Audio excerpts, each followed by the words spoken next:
What's up, ladies and gentlemen? It's me, Walter Joelmy, representing neoDefective Gaming, aka neoDefective. You can find me over on twitch.tv/neoDefective every Friday, Saturday, and Sunday, streaming for your viewing pleasure.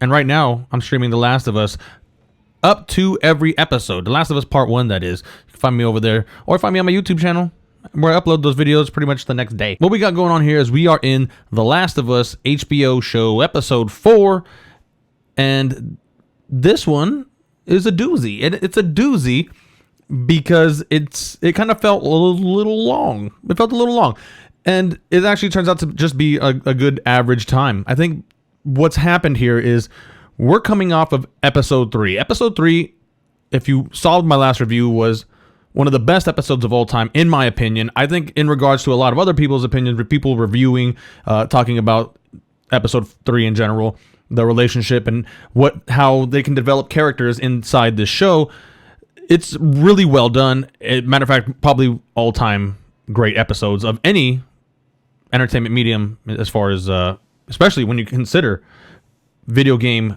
adaptations.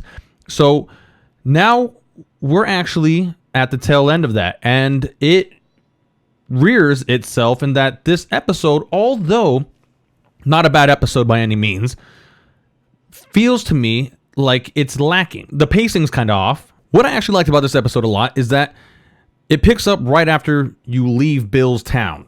And Bill's town in the video game, he gives you a siphon, and that's pretty much what happens in this episode. Right in the beginning, you also get a little bit of more banter between Joel and Ellie, and her picking up the actual joke book. And that joke book, actually, it's perfect because it hits the spots, and it's at a perfect time because you go on throughout the video game hearing more jokes, and the jokes are all great.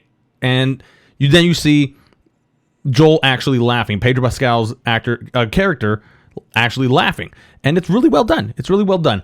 And then they have the exact dialogue pulled from the video game, once again showing again how well the video game was actually done. And kudos again to Neil Druckmann, because they're constantly pulling the dialogue directly from the title, the video game title. So we go on in the vehicle and we see things that are clearly going to rear their head again, in that the hunters, who are the Pittsburgh natives, I think they switch it to Kansas City here, but the hunters get a little bit more backstory because now they're a faction that has taken over the federal compound, and they're after two individuals who are in the game as well, which are Sam and Henry. Sam and Henry now have a little bit more of a backstory as well. You don't just run into them. You don't ever get to hear their backstory in the game. Now you get a backstory on them, and it's a little bit different, right? They are able to get the jump on Joel. Joel, actually, he lays the glass down. A pretty good nod in that he's mentioned to have bad hearing in his right ear, and he's laying on his left side, so his right ear is the one exposed, and that would be a good reason about why they are able to step on glass, if that's what they did, or even avoid it, or even just in general, they were able to get by Joel's senses. So that was well done. But what this episode does lack is that the characters in episode 3 were so well done that this didn't really give any time to any particular characters other than Joel and Ellie. You start to see their bond develop more, and it's really well done. It's well acted.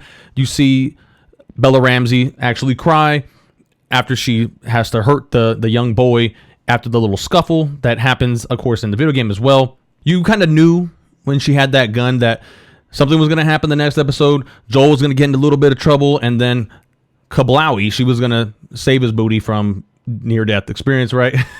From near-death or an actual death.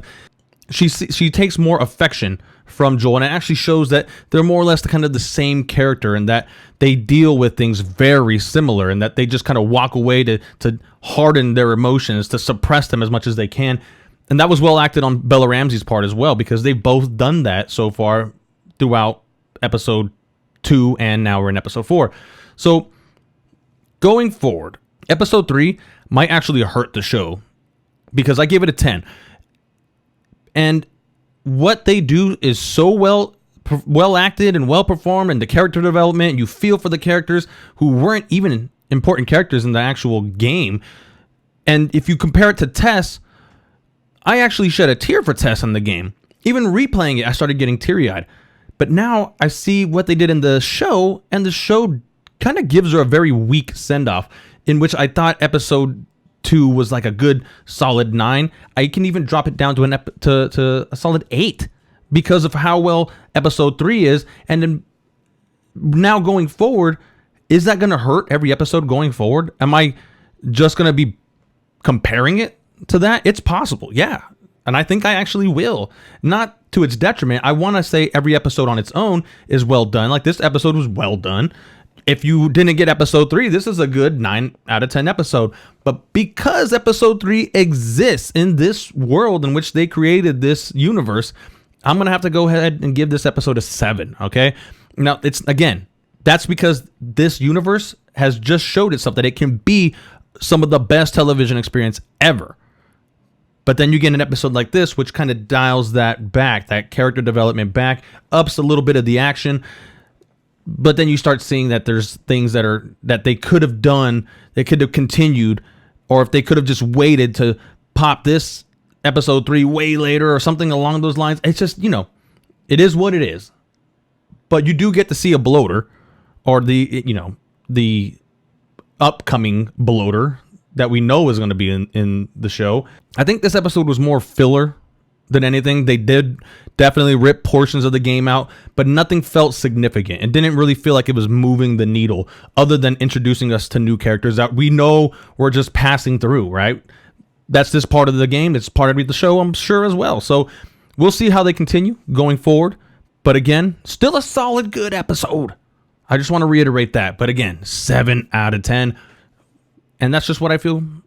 Hopefully the next episode is done a little bit better. Pacing is a little bit better. But we'll see. All right, guys. If you've been here before, you know what it is. Stay dirty, humans.